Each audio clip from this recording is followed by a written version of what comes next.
तो देखिए second number का क्वेश्चन आपको यहाँ पर दिया गया है, एक घनाभाकार पानी की टंकी 6 मीटर लंबी, 5 मीटर चौड़ी और 4.5 मीटर गहरी है, इसमें कितने लीटर पानी आ सकता है? 1 मीटर क्यूब बराबर आपको लेना है 1000 लीटर। ठीक है, तो चलिए देखते हैं। तो ये बहुत ही आसान क्वेश्चन है, बस आपको इसको समझना है किस प्रकार से किया जाएगा। अब यहाँ पर ये जो गहराई है इसको आप ऊंचाई भी मान सकते हो, ये पहला वाला लंबाई हो जाएगी, दूसरी वाली चौड़ाई हो जाएगी, तीसरी वाली ऊंचाई हो जाएगी।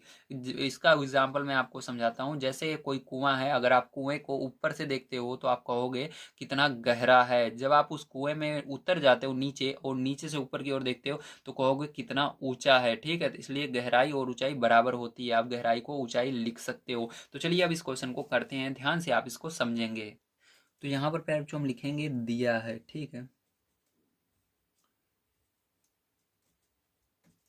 हमको यहाँ पर दिया गया है, क्या दिया गया है? घनाभाकार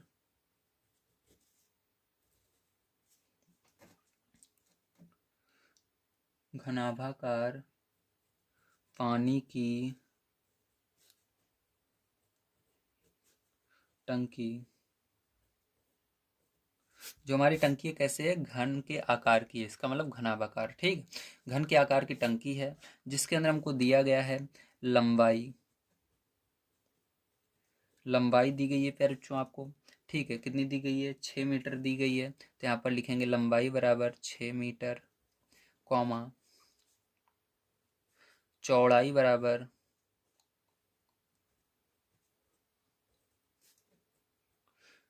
बराबर आपको दिया गया 5 मीटर, 5 मीटर, तथा गहराई गहराई ठीक है, गहराई बराबर आपको दिया गया है यहाँ पर 4.5 मीटर, 4.5 मीटर। तो आपको इतनी चीज़ें दी गई हैं, ठीक है। अब ध्यान से समझना है।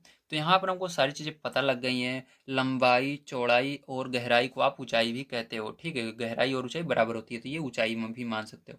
तो आपको लंबाई, चौड़ाई और गहराई तीनों चीज़ें पता हैं यहाँ पर। अब यहाँ पर आप डायरेक्ट फॉर्मूला लगा सकते हो। तो चलिए यहाँ पर हम फॉर्मूला लगा लेते हैं। तो लिखेंगे टंकी का आयतन बराबर, ठीक है, तो यहाँ पर हो जाएगा टंकी का आयतन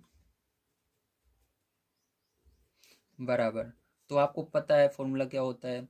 लंबाई गुणे चौड़ाई गुणे, अगर ऊंचाई है तो ऊंचाई, नहीं तो गहराई। ठीक है, तो यहाँ पर गहराई ही लिख दो, गहराई। चलो अब मान को यहाँ पर रख दो। लंबाई का मान 6 है, चौड़ाई का मान 5 है और गहराई का मान 4.5 है। ठीक है, अब देखो यहाँ पर गुणा करेंगे, 6×5 = 30 हो जाएगा, गुणा 4.5, इसका गुणा कर दो। अब यहाँ पर मैंने आपको दशमलव का गुणा करना बताया था, दशमलव आपको भूल जाना है। तो 45 का गुणा 3 में करो, सबसे मतलब 30 में कर दो। तो 45 का गुणा आपको 30 में कर लेना है, तो चलो कर लेते हैं। तो जीरो है तो जीरो सबसे पहले लगा लो। उसके बाद 5×3 = 15, 15 की 5, हासिल 1, ठीक है, और 4×3 = 12, हासिल एक आई थी 13। तो दशमलव देखिए यहाँ पर कितने अंक पर है, तो दशमलव के बाद केवल एक अंक है, तो यहाँ पर पीछे से एक अंक छोड़कर दशमलव लग जाएगा। तो दशमलव के बाद अगर जीरो आता है, जीरो हटा देते हैं, तो हमारा यहाँ पर 135 ठीक है। और देखो यहाँ पर मान किस में थे? मीटर में थे, तो मीटर और उसके ऊपर क्यूब लग जाएगा, क्यूब लगाना जरूरी है। ठीक है, तो आपका कितना आ गया यहाँ पर? 135 मीटर क्यूब आया। और यहाँ पर आपको दिया गया था, अगर आप ध्यान से देखें क्वेश्चन में, कि आपका अगर मीटर क्यूब में आता है तो आपको 1 मीटर क्यूब बराबर 1000 लीटर लेना है। तो हमको सीधी सी बात है, यहाँ पर 1000 का इसके अंदर गुणा करना है। ठीक है, तो चलो यहाँ पर हम 1000 का गुणा कर लेते हैं इसके अंदर। तो यहाँ पर 1000 का गुणा कर लेना है आपको। तो यहाँ पर 135 में क्या करेंगे हम? 1000 का गुणा करेंगे। ठीक है, तो ये किस में बदल जाएगा? ये लीटर में बदल जाएगा। ठीक है, किस में? लीटर में बदल जाएगा। तो ये इसको हमने लीटर में बदल लिया। ठीक है, अब यहाँ पर इसको गुणा करोगे प्यारे बच्चों, तो आपका कितना हो जाएगा? तो यहाँ पर आपका हो जाएगा। और आगे आप इस तरह से लिख भी सकते हो, हमको दिया गया है, ठीक है, बुक में क्या? 1 मीटर क्यूब बराबर 1000 लीटर, ये दिया गया है। ठीक है, तो यहाँ पर आपका हो जाएगा 135 एक का गुणा 135 में होगा, 135 ही आएगा, और 1 2 3 0 3 0, ठीक है। और यहाँ पर लीटर है तो लीटर लगा देंगे, तो यही क्या हो जाएगा फिर, जो यही आपका करेक्ट आंसर हो जाएगा, ठीक है। तो आपको इसको लिख लेना है। तो आपको समझ में आ गया होगा किस प्रकार से आप इस क्वेश्चन को करेंगे।